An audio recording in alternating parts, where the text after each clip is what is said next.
नमस्कार, आप देख रहे हैं जोहार झारखंड और मैं हूं आपके साथ विभा उपाध्याय। खबर चाईबासा से आ रही है, जहां गोवा डाकघर में 50 लाख की फर्जी निकासी का पुलिस ने पर्दाफाश किया है। पुलिस ने इस मामले में तत्कालीन उप डाकपाल विकास चंद्र कोइला को करीब 50 लाख रुपए की फर्जी निकासी के आरोप में गिरफ्तार कर लिया है। आरोपी डाकपाल की विभिन्न बचत योजनाओं के खाता धारकों की राशि का दुरुपयोग कर जुए में हारने का मामला सामने आया और इस मामले में 1 फरवरी 2023 से 19 जून 2025 के बीच का ये पूरा प्रकरण बताया जा रहा है। इस संबंध में डाक निरीक्षक सुमन कुमार सामंता ने शिकायत दर्ज कराई, जिसके आधार पर गुवा थाना में मामला दर्ज किया गया था। जांच के क्रम में इस बात का खुलासा हुआ कि आरोपी विकास कोइला ने फर्जी निकासी की राशि ऑनलाइन जुए में वो गवा चुका था और अब इस मामले के सामने आने के बाद कार्रवाई तेज।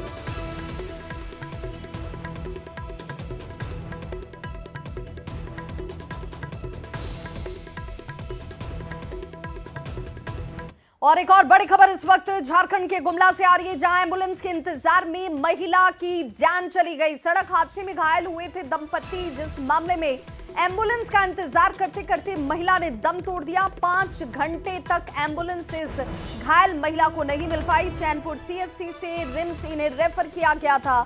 कॉल के बाद भी 108 एम्बुलेंस नहीं मिलती है, नहीं पहुंचती है। नाराज लोगों ने इसे लेकर जमकर बवाल किया।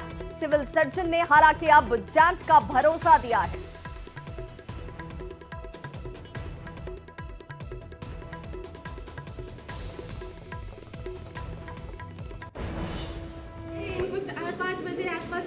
हम लोग को खबर हुआ 6 बजे, हम लोग यहाँ पे आए, यहाँ पे से रेफर कर दिया गया। तो हम लोग एम्बुलेंस को 108 को कितना बार कॉल लगाए, सुबह से ही 5 घंटा हो गया लगभग, लेकिन अभी तक एम्बुलेंस नहीं आया। क्या इस क्लास को लेके जाएगा आप एम्बुलेंस? हम लोग कितना ही लोग से रिक्वेस्ट, कितना फोन किया, हम लोग पास इतना पैसा नहीं कि हम लोग 2 एम्बुलेंस बुक करें और प्राइवेट में एम्बुलेंस में लेके जाए। सरकारी एम्बुलेंस की मांग करते हैं हम, और कभी भी दवा के लिए हम बाहर ना जाना पड़े। गरीब आदमी को चाहे अमीर आदमी को, अमीर आदमी तो बाहर से दवा ले लेता है, गरीब आदमी कहाँ जाएगा दवा लेने के लिए। इसी के लिए हम चाहते हैं कि इस गुमला के सदर अस्पताल में भी सारा दवा होना चाहिए और एम्बुलेंस का मांग करते हैं यहाँ।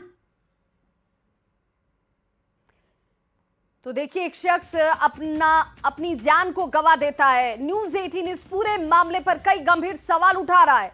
आखिर स्वास्थ्य व्यवस्था कब सुधरेगी?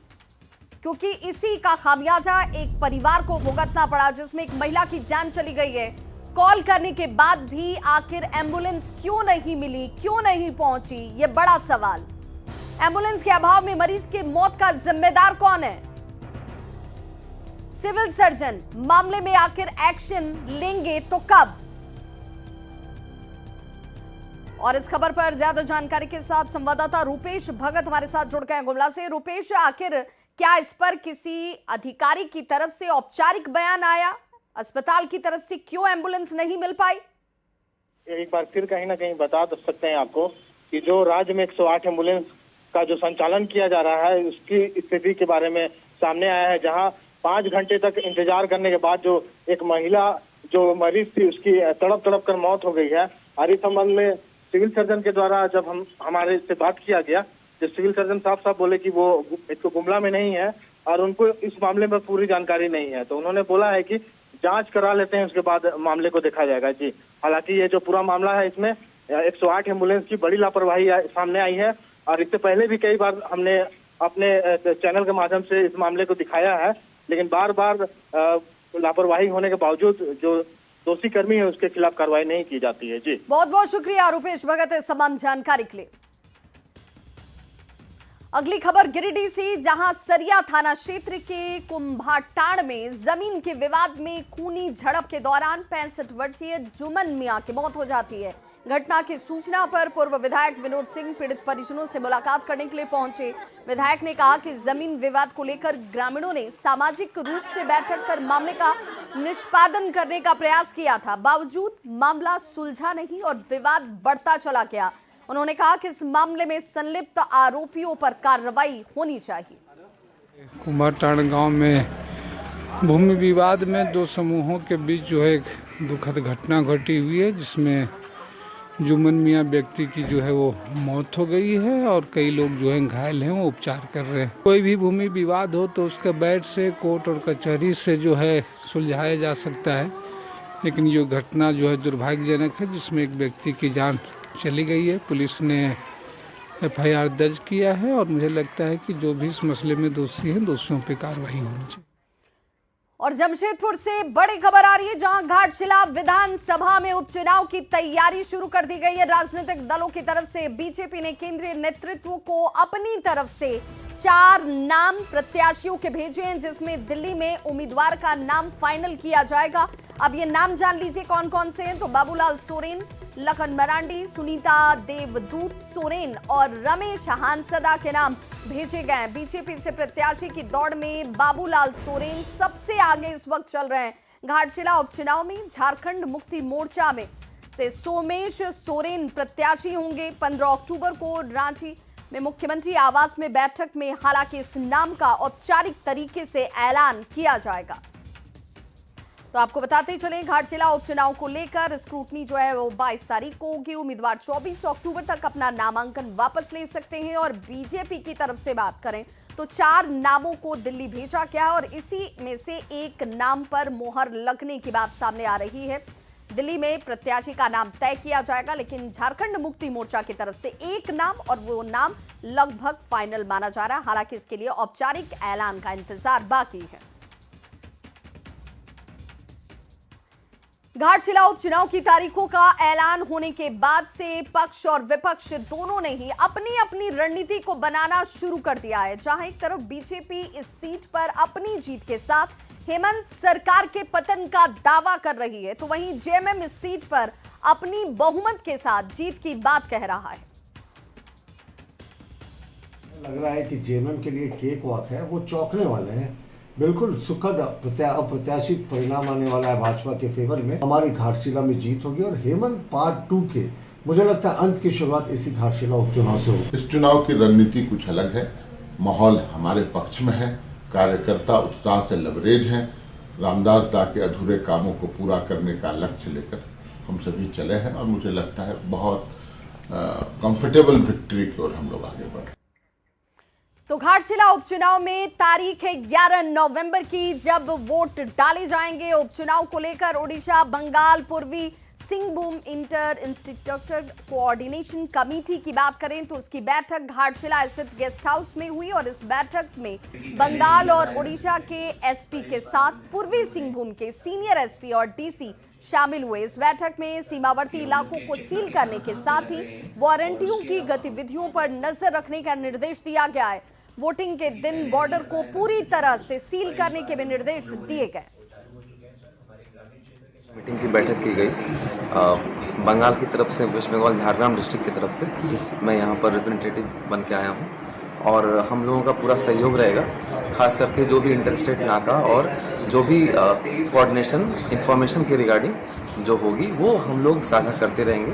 और उसके बाबत हम लोगों ने कुछ इनिशिएटिव भी लिए हुए हैं, तो उस पर हम लोग अपना कार्य करते रहेंगे। जो अत्यंत दुर्गम एरिया है वहाँ पे प्रशासन की ओर से व्हीकल का अरेंजमेंट किया जाएगा ताकि लोगों को दिक्कत न हो अपने पोलिंग स्टेशन पे आने की। और बिहार विधानसभा चुनाव की सरगर्मी झारखंड तक भी पहुंच चुकी है। जी हां, आरजेडी की तरफ से चुनाव प्रचार में शामिल होने के लिए झारखंड के नेताओं के नाम मांगे गए हैं और बिहार विधानसभा चुनाव के दौरान चुनाव प्रचार करने के लिए अब तक 60 लोगों की लिस्ट बिहार भेजी जा चुकी है। इस लिस्ट में जिले से लेकर प्रदेश तक के राज्य कार्यकर्ता शामिल हैं। आरजेडी के प्रधान महासचिव सत्यानंद भोक्ता ने कहा कि हम लोग चुनाव की तैयारी में लग चुके हैं। कार्यकर्ताओं की लिस्ट बिहार भेजी जा चुकी है और बहुत जल्द सभी कार्यकर्ता बिहार के लिए रवाना भी होंगे। गया है और हम लोग बहुत के नाम भेज भी चुके हैं और सब कुछ हमारे मिलेंगे। सब लोग अपना मन तन धन लगा करके लोग काम करेंगे और लक्ष्य है बिहार में बदलाव परिवर्तन का लहर है। माननीय तेजस्वी प्रसाद यादव जी को मुख्यमंत्री बनाना है। कितने लोगों का लिस्ट मांगा गया है, क्या आप लोगों ने दिया है? जितना हमारे जिला में पदाधिकारी है, कोई प्रदेश में पदाधिकारी है जो पॉलिटिकल है, वैसे हम लोग भेज रहे हैं सबको। रांची यूनिवर्सिटी के इंस्टीट्यूट ऑफ लीगल स्टडीज में वन नेशन वन इलेक्शन कार्यक्रम का आयोजन किया गया। सेमिनार में बीजेपी प्रदेश अध्यक्ष बाबूलाल मरांडी, अनुसूचित जनजाति मोर्चा के राष्ट्रीय अध्यक्ष समीर उरांव मौजूद रहे। इस दौरान बाबूलाल मरांडी ने छात्रों को संबोधित करते हुए कहा कि प्रधानमंत्री जी का सपना है 2047 तक भारत को विकसित राष्ट्र बनाना। युवा, किसान, महिला सभी इसमें परिश्रम करें और तभी हमारा देश विकसित हो सकता है। भारत को 2047 तक विकसित भारत बनाना है। विकसित भारत कैसे बनेगा? यानी आत्मनिर्भर भारत। भारत की जो आवश्यकताएं हैं वो भारत में ही वो वस्तुओं को हमें तैयार करना। आत्मनिर्भर भारत बनाने के लिए क्या करना है? तो देश के प्रधानमंत्री नरेंद्र मोदी जी ने कहा, हर घर स्वदेशी और घर घर स्वदेशी। भाकपा माओवादियों ने आज से लेकर 14 अक्टूबर तक प्रतिरोध सप्ताह मनाने की घोषणा की है, जिसे लेकर सिमडेगा पुलिस हाई अलर्ट पर आ चुकी है। प्रतिरोध सप्ताह को लेकर क्षेत्र की सुरक्षा को भी चाक चौबंद किया गया है, क्योंकि सिमडेगा पूर्व में अति नक्सल प्रभावित क्षेत्र रहा। एसपी एम अर्शी ने यह भी कहा है कि जिले को अलर्ट पर रखा गया है। सभी संवेदनशील इलाकों पर पैनी और खास निगाह रखी जा रही है। साथ ही उन्होंने जिले वासियों से भी बेखौफ होकर सामान्य दिनों की तरह अपनी दिनचर्या को पूरा करने की अपील की।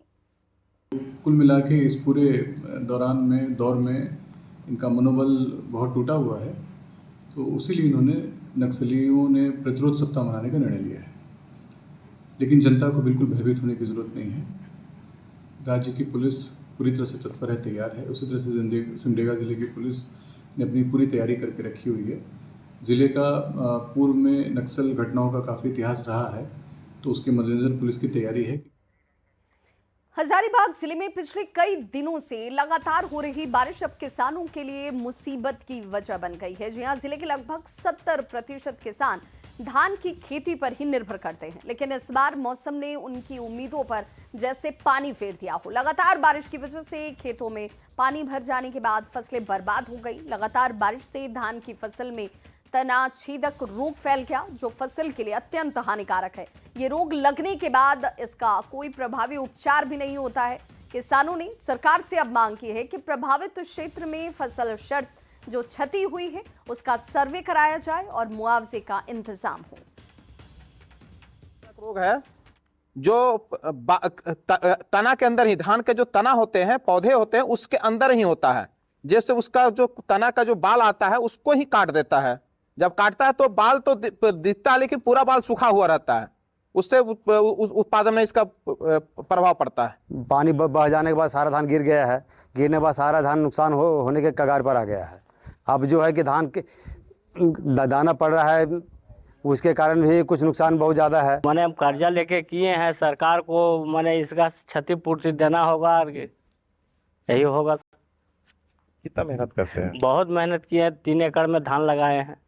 हजारीबाग जिले में किसानों के द्वारा काफी परिश्रम कर धान की फसल जो है वो लगाई गई थी। जो तस्वीर आपको हम दिखाना चाह रहे हैं वो ग्रामीण क्षेत्र की तस्वीर है। देखिए, जो धान का खेत है वो धानों से लहला रहा है, लेकिन अगर हम बात कर ले तो लगातार जिस तरीके से जिले में मूसलाधार बारिश हो रही है, इसके वजह से किसानों को नुकसान हो रहा है। इस तरीके से जो है धान की फसल तैयार नहीं हो पा रहे हैं, बाली निकल रही है, लेकिन बाली जो है वो सूखता जा रहा है। इस वजह से किसानों को जो है वो लाखों रुपए का नुकसान का सामना करना पड़ सकता है। किसान भी मांग कर रहे हैं कि इन्हें जो है एक मुआवजे की राशि उपलब्ध कराई जाए। इसके साथ ही जो फसल बीमा होती है उसका लाभ इन किसानों को दिया जाए, ताकि इनको जो नुकसान हो रहा है इससे थोड़ी राहत मिल सके।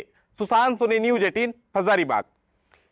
झारखंड में स्वास्थ्य व्यवस्था को बेहतर बनाने के लिए स्वास्थ्य विभाग लगातार तैयारी कर रहा है। राज्य के 5 सदर अस्पतालों की बात करें तो 10 बेड का आईसीयू लगाने की तैयारी चल रही है। रांची, चतरा, खूंटी, गुमला, लातेहार में इस प्रोजेक्ट की जो शुरुआत है वो की जाएगी। स्वास्थ्य विभाग के वरीय अधिकारी लगातार इन 5 जिलों के सिविल सर्जन के साथ बैठक भी कर रहे हैं। साथ ही तमाम व्यवस्थाओं को दुरुस्त करने के निर्देश भी दिए गए।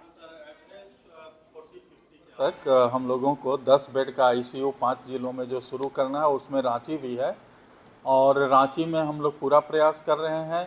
और वेंटिलेटर्स कम हैं हमारे यहाँ, जो अच्छे वेंटिलेटर होते हैं वो हमारे यहाँ बहुत कम हैं, तो उसके लिए हम लोग वेंटिलेटर्स को बढ़ाएंगे, परचेज करेंगे। आज सर का भी निर्देश हुआ है, एससीएस सर का, कि आप लोग वेंटिलेटर परचेज करके और 10 बेड को शुरू कर दें।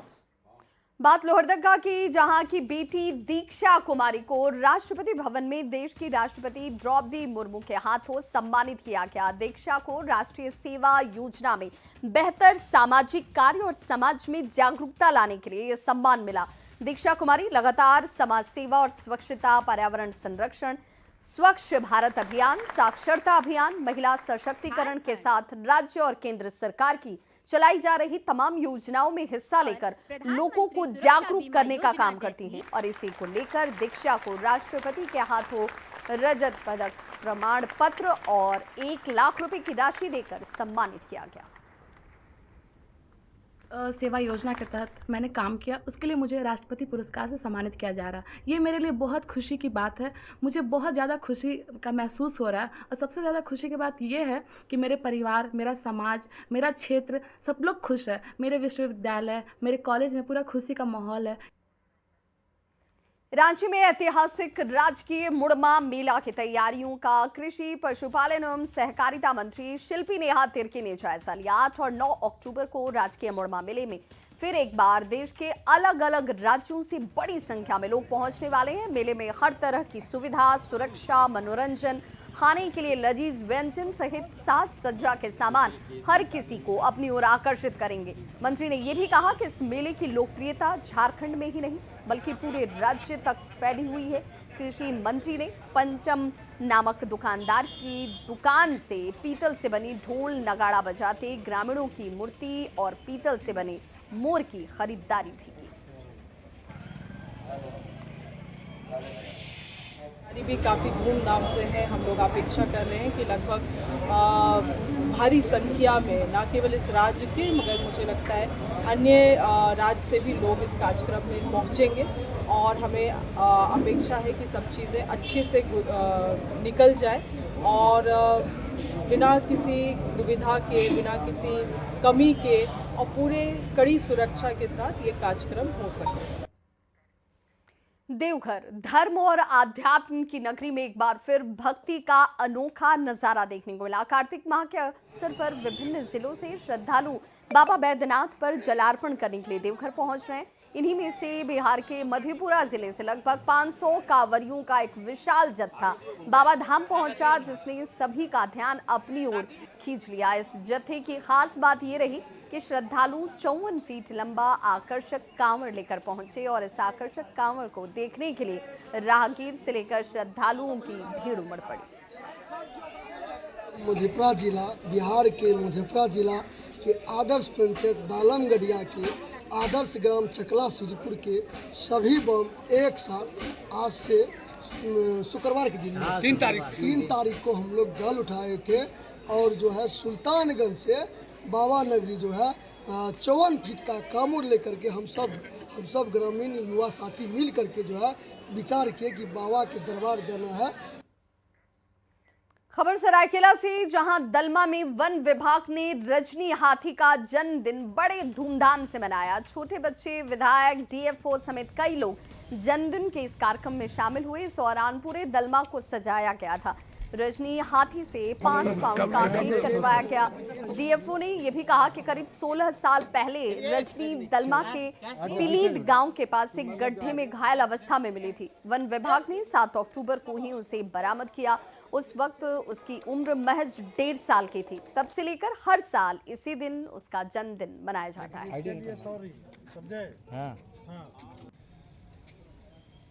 और 7 तारीख को ही रजनी का बर्थडे है और रजनी हमें 3 साल की उम्र में चांडिल वन प्रक्षेत्र में मिली थी। उस वक्त उसकी हालत बहुत दयनीय थी और इंजर्ड थी, जिसे हम लोगों ने रेस्क्यू करके, वन विभाग ने रेस्क्यू करके इलाज किया गया और तब से वो दलमा वन्य प्राणी आश्रय की सदस्य बन करके हमारे साथ वन्य प्राणी संरक्षण, पर्यावरण संरक्षण एवं वन संरक्षण के लिए जागरूकता बढ़ा रही है। उनको लगता है कि हम अगर जानवरों के साथ जितने ज़्यादा कनेक्टेड होंगे वे भी हमें उतने ही अच्छे ज़्यादा प्यार से देखेंगे। जानवर बोल नहीं सकते बट उनकी आइज़ उससे ज़्यादा इन्फॉर्मेशन देती है। जामताड़ा जिले के नाला प्रखंड क्षेत्र के अंतर्गत तेस जुरिया पंचायत के लोग आज भी पानी की एक एक बूंद के लिए तरस रहे हैं। इस टोला में करीब 30 से 35 घर हैं, जहां के लोगों को पीने का पानी जुटाने में भारी परेशानी हो रही है। ग्रामीणों ने कहा कि उनके गांव का एकमात्र चापाकल पिछले 2 सालों से खराब पड़ा है। उन्होंने कई बार इसे लेकर संबंधित विभाग और जनप्रतिनिधियों को इसकी सूचना दी, लेकिन कार्रवाई के नाम पर कुछ नहीं हुआ। ग्रामीणों ने प्रशासन से जल्द चापाकल की मरम्मत कराने की एक बार फिर से मांग की है। আপনারা জল আনছেন কোথা থেকে? লোকের ঘর থেকে আনতে হচ্ছে। লোকের ঘর থেকে। এই টোটাল টলাটার মধ্যে একটা কল নেই। না, তো এই বিষয়ে কোনো জনপ্রতিনিধিকে বলা হয়েছিল যে এই পাড়াতে কল নেই? সবাই দেখছে। সবাই দেখছে। বলা হয়েছে দেখো। जमशेदपुर में न्यूज 18 की खबर का असर देखने को मिला, जहां शहर के साक्षी स्थित पुलिस अस्पताल पूरी तरह से बीमार पड़ा हुआ था। अस्पताल पर सामाजिक तत्वों और जानवरों का जैसे कब्जा था, जिससे पुलिस कर्मचारियों को इलाज करने में काफी परेशानी का सामना करना पड़ता था। न्यूज 18 ने पुलिस अस्पताल की खबर को प्रमुखता से दिखाया, जिसके बाद जिले के एसएसपी ने मामले में संज्ञान लिया और अस्पताल का जीर्णोद्धार कर इसका उद्घाटन किया गया। अस्पताल है, ये अधिसूचित अस्पताल है और बहुत सालों से ये कार्यरत था, लेकिन पिछले कुछ सालों से इसका क्योंकि थोड़ा डिलैपिडेटेड कंडीशन में चला गया था और यहाँ पे डॉक्टर के रेगुलर पोस्टिंग नहीं होने के कारण ये ऑपरेशनल नहीं था, तो इसको अभी इसका जीर्णोद्धार किया गया है, रिपेयर किया गया है, बहुत सारे इंस्ट्रूमेंट्स मंगाए गए हैं, बेड्स मंगाए गए हैं और इसको अभी 2-3 दिन पहले ही रेनोवेट करा के इसको शुरू कराया गया है। इरेगुलर ईटिंग हैबिट्स रहते हैं, तो सारे समाज को स्वस्थ रहने के लिए, दूसरों को स्वस्थ रखने के लिए पहले हमने खुद ने स्वस्थ रहना जरूरी है, तो उस लिहाज से ये कैंप्स बहुत ही काम आते हैं। तो इस बुलेटिन में बस इतना ही, लेकिन न्यूज 18 बिहार झारखंड पर खबरों का सिलसिला लगातार जारी है।